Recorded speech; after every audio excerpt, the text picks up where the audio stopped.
एक important note है बच्चों, जरा ध्यान से सुने। ये क्वेश्चन समझ आ गया होगा आपको।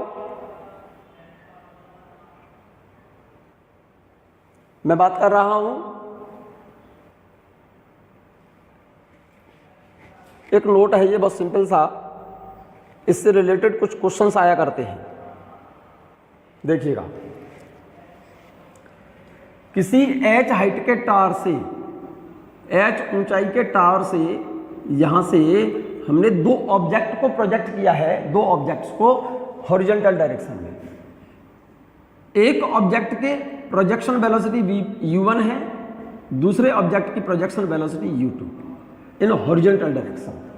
तो क्वेश्चन ये पता करना है आपको कि जब ये दोनों बॉडीज ग्राउंड पर पहुंचेंगी तो जिस बॉडी की हॉरिजॉन्टल वेलोसिटी u1 है उसको ग्राउंड तक पहुंचने में लगा समय, और जिस बॉडी की वेलोसिटी u2 है उसको ग्राउंड तक पहुंचने में लगा समय कितना होगा।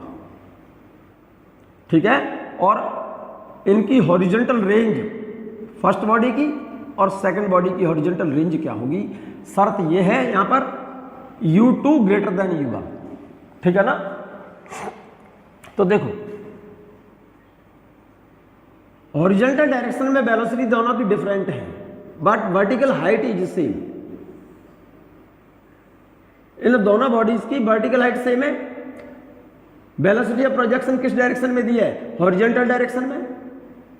एक बॉडी की तो u1 है, एक बॉडी की हॉरिजॉन्टल डायरेक्शन में वेलोसिटी u2 है। दोनों की वर्टिकल हाइट सेम है, तो ये बॉडी चल करके कितनी डिस्टेंस ट्रेवल करेगी वर्टिकल डायरेक्शन में, h। दोनों बॉडी वर्टिकल डायरेक्शन में कितनी डिस्टेंस ट्रेवल करेंगी, h। तो दोनों बॉडी की वर्टिकल डायरेक्शन में ट्रेवल डिस्टेंस सेम है, और मेरे ख्याल से दोनों बॉडीज की वर्टिकल डायरेक्शन में, इस डायरेक्शन में इनिशियल वेलोसिटी दोनों बॉडीज की 0, क्योंकि यहां से बॉडी को प्रोजेक्ट किया हॉरिजॉन्टल डायरेक्शन में। तो दोनों बॉडीज की हॉरिजॉन्टल वेलोसिटी तो क्वेश्चन में गिवन है, वर्टिकल डायरेक्शन में वेलोसिटी दोनों की क्या होगी, ये वाली वेलोसिटी क्या होगी, 0 होगी। वर्टिकल डायरेक्शन में initial velocity is 0 for both bodies. First body को ग्राउंड तक पहुंचने में लगा समय, सेकंड बॉडी को ग्राउंड तक पहुंचने में लगा समय क्या होगा। यहां से यहां तक का टाइम चाहिए मुझे। इनिशियल वेलोसिटी मुझे मालूम है, इनिशियल वेलोसिटी कितनी है, 0 इन वर्टिकल डायरेक्शन। ये 0 वेलोसिटी किस डायरेक्शन में, वर्टिकल डायरेक्शन में। और दोनों बॉडीज के लिए ट्रेवल्ड डिस्टेंस s कितनी है, h है, h। a की वैल्यू कितनी है, +g। ग्राउंड तक पहुंचने में लगा समय दोनों के लिए इनिशियल वेलोसिटी गिवन है, डिस्टेंस गिवन है और एक्सेलरेशन गिवन है। तो रिलेशन कौन सा लगेगा, देखो, s = ut + ½ 8t²। s की जगह पर तो h लिख दो, दोनों बॉडीज के लिए s सेम है। इनिशियल वेलोसिटी वर्टिकल डायरेक्शन में दोनों बॉडीज की कितनी है, 0। ग्राउंड तक पहुंचने का लगा समय, तो ये 0 इंटू टाइम लिखेंगे। फर्स्ट बॉडी के लिए टाइम t1 + ½ g, t की जगह पर t1²। Both h is same for both the bodies, h same है दोनों बॉडीज के लिए। तो टाइम h = ½ g t² लिख दो आप। तो टाइम कितना लगा देखो, t = √2h/g। For both the bodies h same, g same, so time for both bodies is same. Time के लिए रिलेशन निकलेगा √2h/g। Here h is same for both the bodies, so t1 and t2 are same, given by the relation √2h/g। और √2h/g कहां से निकला, ये रहा। Clear है। हॉरिजॉन्टल डिस्टेंस कितनी होगी, horizontal distance travel by first body. पहली बॉडी की हॉरिजॉन्टल डिस्टेंस निकाल लो, तो फर्स्ट बॉडी की हॉरिजॉन्टल वेलोसिटी, हॉरिजॉन्टल डिस्टेंस निकालनी है। यहां से यहां तक का फर्स्ट बॉडी को लगा समय और यहां से यहां तक का टाइम, दोनों t1 और t2 दोनों बराबर है। ये वाली डिस्टेंस फर्स्ट बॉडी की हॉरिजॉन्टल वेलोसिटी ले लो, horizontal distance travel by first body. Horizontal range is different because horizontal velocity is different, but horizontal range x = u × t is different because horizontal velocity is different. Horizontal distance travelled by first body, इस relation से लगा दो, distance equal to horizontal velocity into time. तो x1 equal to पहली body के लिए x1 u1 into T, second body के लिए x2 u2 into T. Clear है? यहां पर u2 ग्रेटर देन u1 है, इसलिए x2 ज्यादा होगा किससे? x1 से। क्वेश्चन समझ आ गया होगा। और दोनों के बीच की डिस्टेंस कितनी होगी? ये वाली डेल्टा x निकाल सकते हो, x1 और ये x2 ज्यादा है x1 से। दोनों के बीच की सेपरेशन कितनी होगी? ग्राउंड से टकराते समय दोनों बॉडीज के बीच की सेपरेशन, ये वाली सेपरेशन कितनी होगी? तो x2 में से x1 को घटा दो, तो delta x equal to x2 minus x1, इसमें से t तो सेम है, तो delta x equal to u2 minus u1 into T. Clear है? u2 माइनस u1 और टाइम कितना निकला है? Root 2h upon g, separation between these two bodies u2 minus u1 into root 2h upon g, ये वाली separation. Clear है? Here path of both the bodies is parabola. यहां पर दोनों बॉडीज का पाथ कैसा होगा मेरे बच्चे? पैराबोला होगा। Here path of both the bodies is parabola. ठीक है ना? क्योंकि सेम हाइट के प्रोजेक्टाइल है, इसलिए h सेम है। ध्यान दो। एक और important point, very important point, most important point, projectile for same height. h height से किसी बॉडी को u वेलोसिटी से हॉरिजॉन्टल डायरेक्शन में अगर थ्रो करें तो ग्राउंड तक पहुंचने में लगा समय कितना होगा और हॉरिजॉन्टल डिस्टेंस क्या होगी? ये फॉर्मूला आप पढ़ चुके हो अभी। यहां से ग्राउंड तक पहुंचने में लगा समय, यहां से यहां तक आने का लगा समय, क्योंकि यहां से यहां तक का टाइम और यहां से यहां तक का टाइम सेम है। ये वाला टाइम निकाल नहीं सकते, ये टाइम निकाल सकते हैं, क्योंकि इसकी इनिशियल वेलोसिटी वर्टिकल डायरेक्शन में कितनी है? 0। तो ये वाली डिस्टेंस h मालूम है, इनिशियल वेलोसिटी मालूम है, यहां से बॉडी यहां तक फॉल कर रही है under gravity, initial velocity 0, s equal to h, acceleration is equal to g। Clear है ये बात? तो बॉडी को टॉप से ग्राउंड तक पहुंचने में लगा समय, फॉर्मूला ये लगेगा s बराबर ut plus half at²। Initial velocity 0 है, प्लस हाफ a की जगह पर g, time t equal to root 2h upon g। Horizontal range वही formula, horizontal velocity into time, time तो ये रहा, हॉरिजॉन्टल डिस्टेंस आ जाएगी, horizontal velocity into time, horizontal velocity u और टाइम कितना है? Root h upon g। Second case बहुत इंपॉर्टेंट है बच्चों, most important. If a body projected with velocity upward velocity u with angle alpha with horizontal से h height के tower के top से कोई बॉडी हॉरिजॉन्टल से अल्फा एंगल बनाते हुए u वेलोसिटी से प्रोजेक्ट करें अगर हम, तो इस बॉडी को ग्राउंड तक पहुंचने का लगा समय क्या होगा और बॉडी की हॉरिजॉन्टल डिस्टेंस ये कितनी होगी? एक काम कर लो, at this point this velocity can resolve into 2 component. इस वेलोसिटी के 2 कंपोनेंट हो गए, एक तो u cos अल्फा और ये अपवर्ड डायरेक्शन में u sin अल्फा। बॉडी को यहां से यहां तक का टाइम और यहां से यहां तक का टाइम बराबर होगा बच्चों। तो इस पॉइंट, इनिशियल पॉइंट ये रहा, इस पॉइंट को कुछ भी नाम दे दो आप, a, इसको दे दो b, इस पॉइंट को दे दो c। तो a से c तक पहुंचने का लगा समय और a से इस जर्नी को ट्रेवल करने में टाइम बराबर होगा। ये वाला टाइम मैं निकाल नहीं सकता, ये वाला टाइम निकाल सकता हूं आसानी से। क्यों? क्योंकि यहां से a से लेकर के b तक वर्टिकल हाइट दी है मेरे लिए h और a पॉइंट पर वेलोसिटी दिया ऊपर और मुझे चाहिए यहां से यहां तक का टाइम। तो इस वेलोसिटी के आगे माइनस लगा दो तो ये वेलोसिटी आ जाएगी किधर? डाउनवर्ड, क्योंकि डाउनवर्ड डायरेक्शन में from a to b, from a to b, जरा ध्यान से सुनना, a से b तक का टाइम और a से c तक का टाइम बराबर होगा। a से b तक का टाइम मैं निकाल सकता हूं इनिशियल पॉइंट पर, इनिशियल वेलोसिटी a पर, इनिशियल वेलोसिटी कितनी है? ऊपर की ओर है, मुझे चाहिए ये वेलोसिटी नीचे की तरफ। तो इस वेलोसिटी के आगे माइनस साइन लगा दो तो इस वेलोसिटी की डायरेक्शन नीचे आ जाएगी, माइनस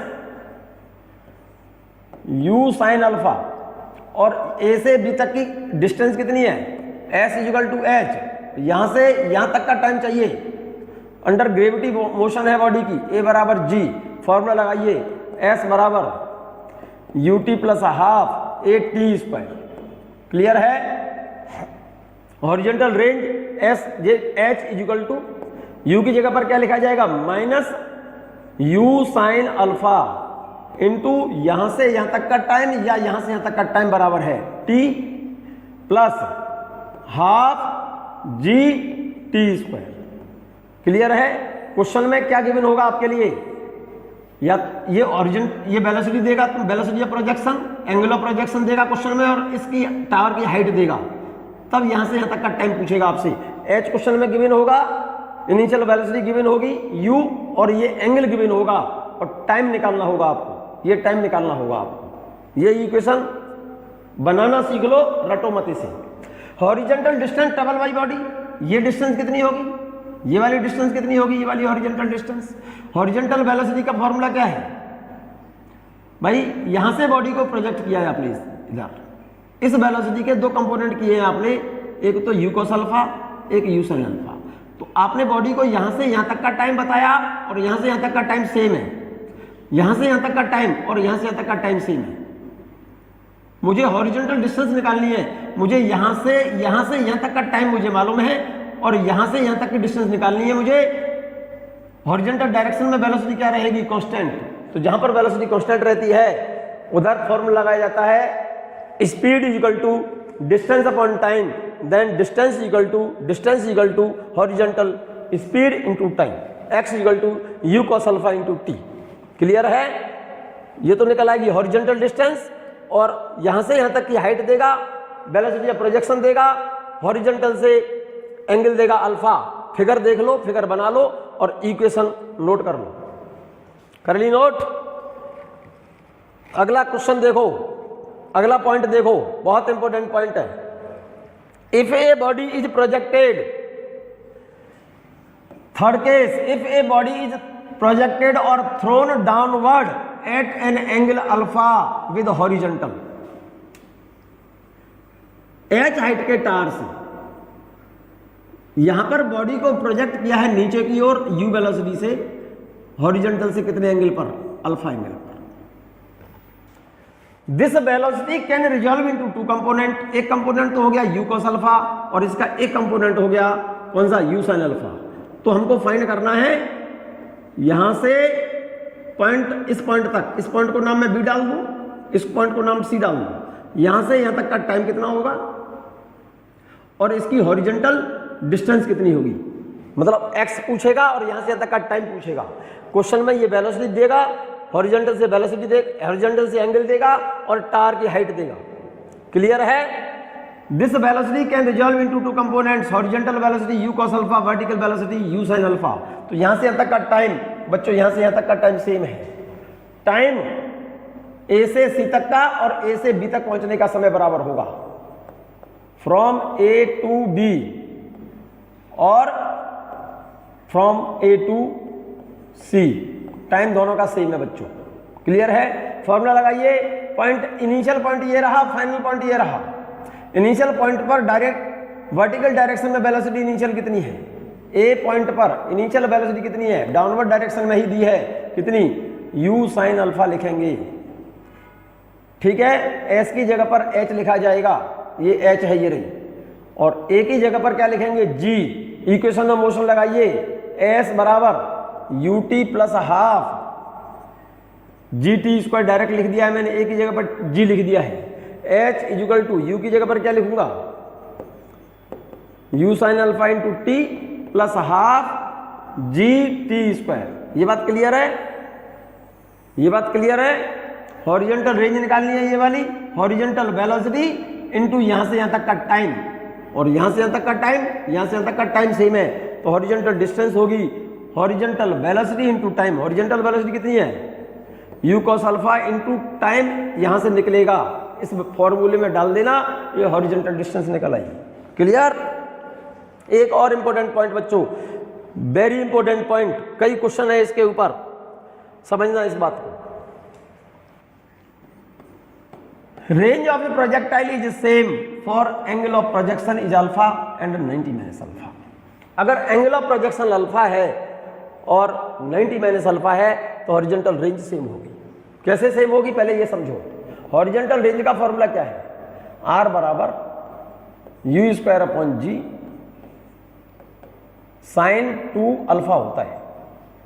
अब आपने एक एंगल अल्फा बोला, दूसरा एंगल 90 माइनस अल्फा बोला, तो एक एंगल के लिए रेंज में R1 मान लो, यू स्क्वायर अपॉन जी, इस एंगल को अल्फा कहा है आपने तो इस अल्फा की जगह पर अल्फा ही लिखूंगा, sine 2 alpha. Second range 90 minus alpha पर देखेंगे तो U square upon G sine 2, और ये कितना है 90 माइनस अल्फा, अल्फा की जगह पर क्या लिखा जाएगा 90 माइनस अल्फा तो 2, और ब्रैकेट में ये एंगल के अंदर 90 माइनस अल्फा, इस 2 का मल्टीप्लाई कर दो अंदर, देखो यू स्क्वायर अपॉन जी, तो ये कितना आ गया साइन, ये आ जाएगा 180 माइनस 2 अल्फा। और जनरल मैथमेटिक्स में मैंने ये एलाइड एंगल बताए थे, साइन 180 माइनस 2 अल्फा का फॉर्मूला क्या होगा बच्चों, U square upon G 180 minus 2 alpha. Second quadrant sine और कोसेक पॉजिटिव होते हैं तो इसका फॉर्मूला क्या बन जाएगा, साइन 180 माइनस 2 अल्फा बराबर होता है साइन 2 अल्फा। ये R2 जरा गौर से देखो, R1 ये रहा और R2 ये रहा। अल्फा एंगल पर हॉरिजॉन्टल रेंज और 90 माइनस अल्फा एंगल पर भी हॉरिजॉन्टल रेंज क्या है, R1 और R2 दोनों सेम।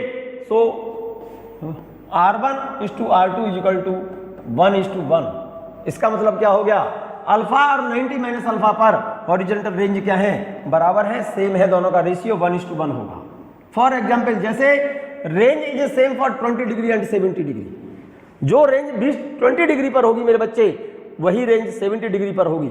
जैसे अल्फा की वैल्यू 20 है तो दूसरा एंगल कौन सा होगा 90 माइनस अल्फा, और अल्फा कितना लिया 20, तो 90 माइनस 20 इक्वल टू 70। इसका मतलब 20 डिग्री और 70 डिग्री पर रेंज सेम होगी, 10 डिग्री और 80 डिग्री पर रेंज सेम होगी, 30 डिग्री और 60 डिग्री पर according to this relation, 40 degree 50 degree पर रेंज क्या होगी, सेम होगी। इसका मतलब एंगल अल्फा रेडियन और π/2 माइनस अल्फा रेडियन पर एंगल सेम है। π/2 का मतलब 90 तो हुआ, अल्फा और 90 माइनस अल्फा पर रेंज सेम होगी।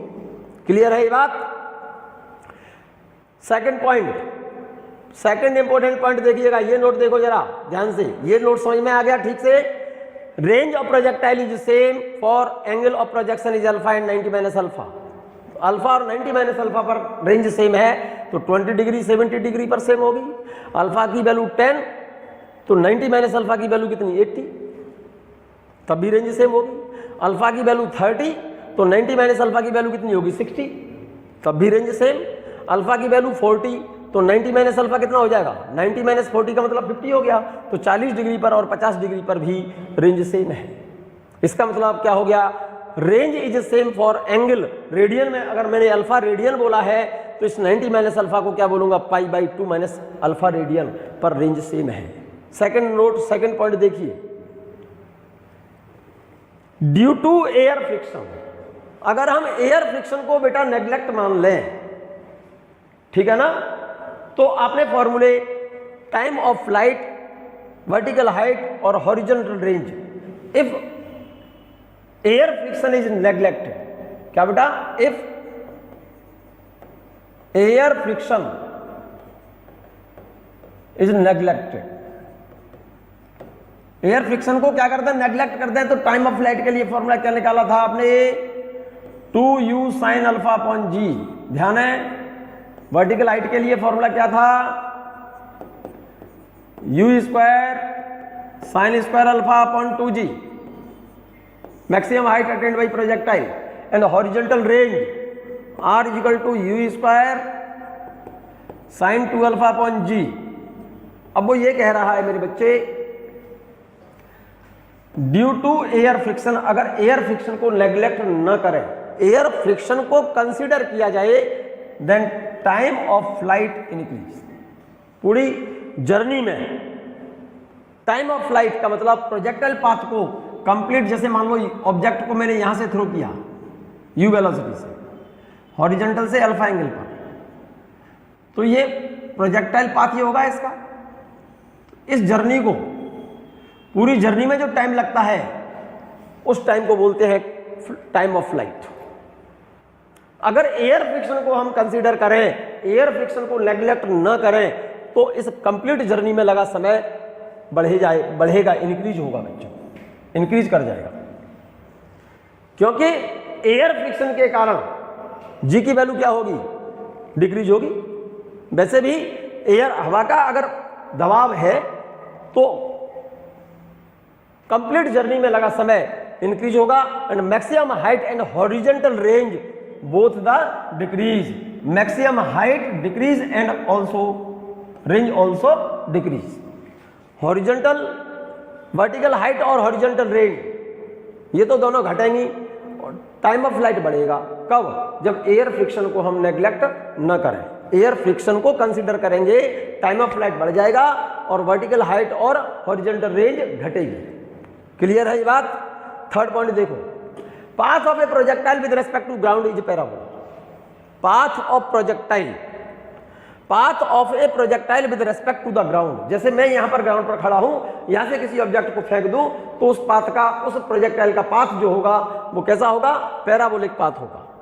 ग्राउंड के रेस्पेक्ट में, ग्राउंड पर खड़ा व्यक्ति, ध्यान से देखिएगा, जैसे यहां से किसी ऑब्जेक्ट को हम u वेलोसिटी से किसी अल्फा एंगल पर फेंक दें, ठीक है, और आप यहां पर खड़े हुए हैं, यहां से ग्राउंड से खड़े होकर के आप ऑब्जर्व करें इसका पाथ, तो इस प्रोजेक्टाइल पाथ जो होगा ये वाला, ये पाथ कैसा होगा, with respect to ground, with respect to ground path of projectile is parabola. Path of a projectile with respect to ground is parabola. इसका मतलब ग्राउंड से खड़े होकर के कोई व्यक्ति देखे तो प्रोजेक्टाइल का पाथ कैसा होता है, पैराबोलिक होता है। ठीक है ना, कोई दिक्कत? फोर्थ पॉइंट देखिएगा, very important point, but path of projectile is parabola only when height attend by the projectile is not very large. इसका मतलब क्या हो गया, प्रोजेक्टाइल पाथ पैराबोलिक तभी होता है, path of projectile is parabola only when height attend by the body is not very large.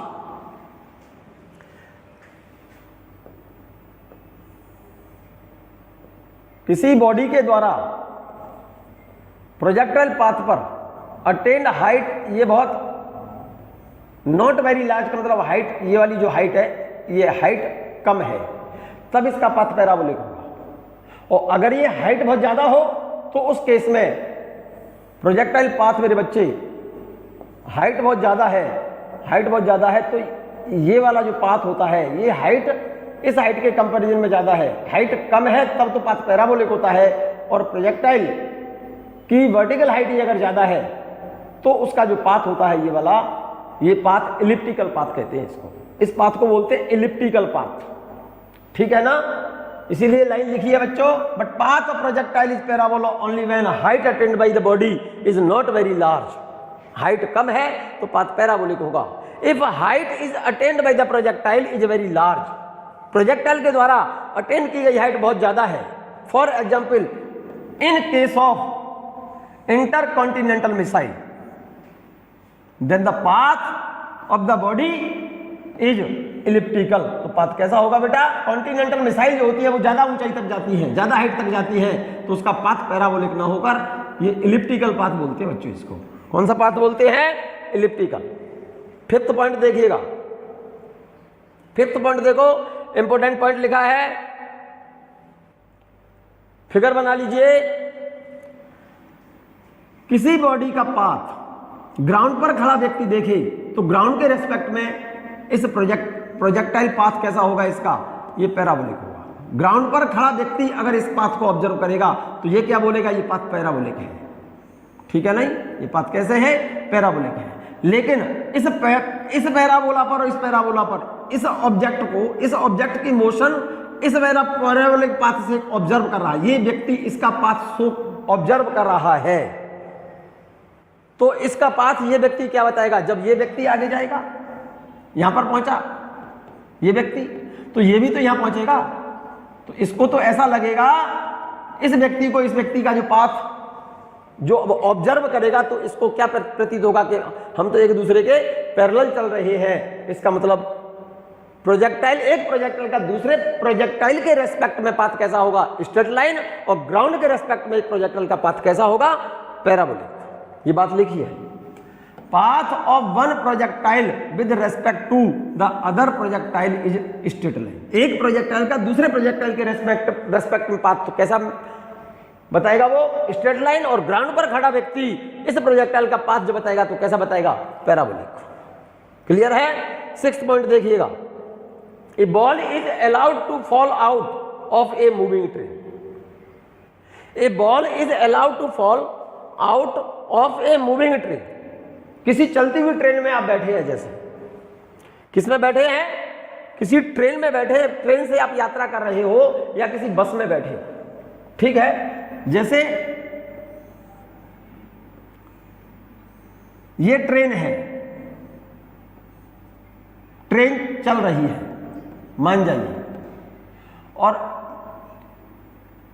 यहां पर विंडो समझते हो ना, और ये ट्रेन चल रही है, ठीक है ना, और यहां पर विंडो से आपने किसी ऑब्जेक्ट को, आप ट्रेन में बैठे हो तो विंडो से अपने, विंडो समझते हैं ना, ट्रेन की जो खिड़की होती है साइड से, ये वाली खिड़की, इस विंडो से आपने किसी ऑब्जेक्ट को लिया और ऐसे छोड़ दिया, ड्रॉप कर दिया। यहां से जैसे आप बैठे हैं ट्रेन में और आपने ये ऑब्जेक्ट लिया, तो आपने क्या कर दिया, उस खिड़की से बाहर किसी ऑब्जेक्ट को लिया और आपने ग्राउंड पर क्या कर दिया, ड्रॉप कर दिया। किसी ऑब्जेक्ट को लिया और ग्राउंड पर छोड़ दिया, डायरेक्ट सीधा छोड़ दिया ऐसे, ठीक है ना। तो इस ग्राउंड पर खड़ा व्यक्ति, यहां पर ग्राउंड पर कोई व्यक्ति खड़ा हुआ है, ग्राउंड पर यहां पर कोई व्यक्ति खड़ा हुआ है, ध्यान से सुनिएगा। जैसे यहां पर खड़े हैं आप, और आपने कोई और दूसरा व्यक्ति, कोई भी व्यक्ति इस ट्रेन में बैठा है, और इस ट्रेन, मूविंग ट्रेन की बात कर रहा हूं, मूविंग ट्रेन, और आपने इस ट्रेन से कोई ऑब्जेक्ट बाहर निकाला और छोड़ दिया, ड्रॉप कर दिया नीचे, तो ये जो व्यक्ति देखेगा, तो इस ग्राउंड के रेस्पेक्ट में जो ऑब्जेक्ट आपने खिड़की से बाहर छोड़ा है, इस ऑब्जेक्ट का पाथ ग्राउंड से खड़ा व्यक्ति क्या देखेगा, इस ऑब्जेक्ट का पाथ उसको ऐसा दिखाई देगा, पैराबोलिक। ग्राउंड पर खड़ा व्यक्ति अगर पाथ देखेगा इस ऑब्जेक्ट का, तो इसको दिखाई देगा ये। और आप खुद जब ट्रेन चल रही है, आपने हाथ बाहर हाथ करके ऐसे, और आपने ऑब्जेक्ट को छोड़ दिया, आप देख रहे हो ऐसे ऑब्जेक्ट को, तो जब छोड़ा है आपने इस ऑब्जेक्ट को, तब इस ऑब्जेक्ट की स्पीड ट्रेन की स्पीड के बराबर है, तो आपकी स्पीड इस ऑब्जेक्ट की स्पीड तो बराबर है ना, सेम है, हॉरिजॉन्टल डायरेक्शन है। जब आपने ड्रॉप किया इस ऑब्जेक्ट को, तो इस ऑब्जेक्ट में हॉरिजॉन्टल डायरेक्शन वेलोसिटी है, और ये ऑब्जेक्ट उसी वेलोसिटी से आगे चल रहा है जिस वेलोसिटी से ट्रेन मूव कर रही है। और आप ट्रेन में बैठे हो, और ट्रेन में बैठ करके जब आप इस ऑब्जेक्ट को देखेंगे, तो आपको ये ऑब्जेक्ट कैसे दिखाई देगा, चलता हुआ नीचे, वर्टिकली डाउनवर्ड। तो आपका पाथ, आपके द्वारा जब इस ऑब्जेक्ट का पाथ ऑब्जर्व किया जाएगा, ऑब्जर्वर ट्रेन में है और ट्रेन चल रही है, तो उस ऑब्जर्वर के द्वारा उस ऑब्जेक्ट का पाथ कैसा ऑब्जर्व किया जाएगा, स्ट्रेट लाइन। और ग्राउंड पर खड़ा व्यक्ति अगर ऑब्जर्व करेगा तो उसका पाथ उसको कैसे दिखाई देगा, पैराबोलिक।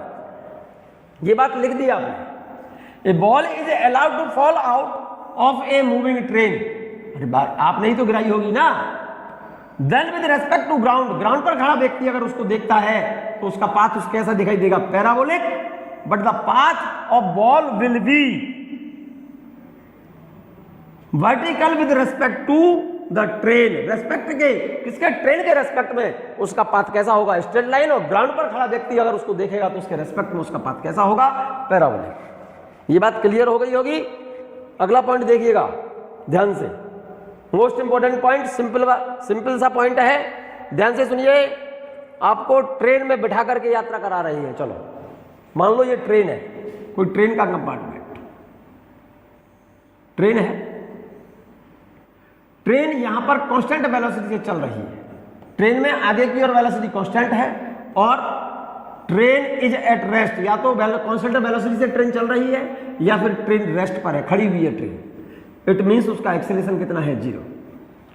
ठीक है, और आप ट्रेन में बैठे हैं, या तो ट्रेन रेस्ट पर है या फिर वो कांस्टेंट वेलोसिटी से चल रही है और आप ट्रेन के कंपार्टमेंट में आप बैठे हो और आपने किसी ऑब्जेक्ट को ऐसे ऊपर की ओर उछाल दिया, इस तरह से ऐसे उछाला,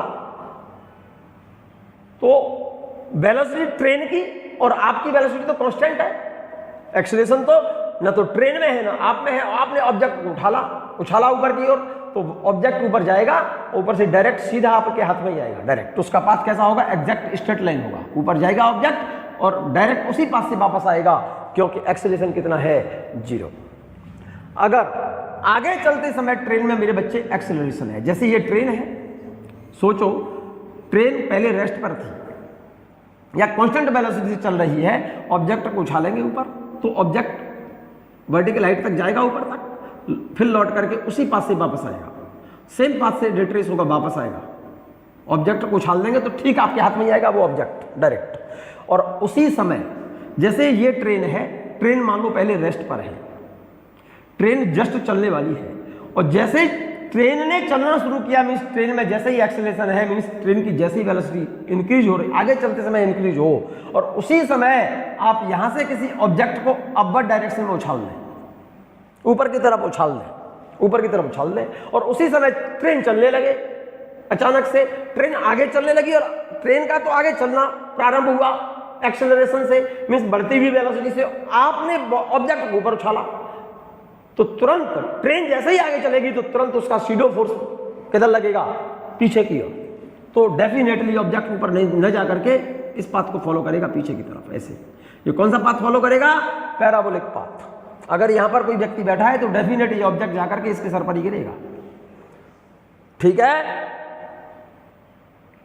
सेकंड केस, अगर ट्रेन चल रही है कांस्टेंट वेलोसिटी से, ये ट्रेन है, ध्यान से सुनना मेरी बात को, और ट्रेन जा रही है कांस्टेंट वेलोसिटी से, बेशक ध्यान से सुनना, और आप ट्रेन में यहां बैठे हो और आपने ट्रेन चल रही है कांस्टेंट वेलोसिटी से, आप यहां पर बैठे हो और आपने ऑब्जेक्ट को ऊपर उछाला ऐसे, और जैसे ही आपने ऑब्जेक्ट को यहां से अपवर्ड उछाला, तुरंत ट्रेन में क्या हो गया, रिटार्डेशन, मींस ट्रेन में उसने क्या कर दिया, ब्रेक लगा दिया अचानक से।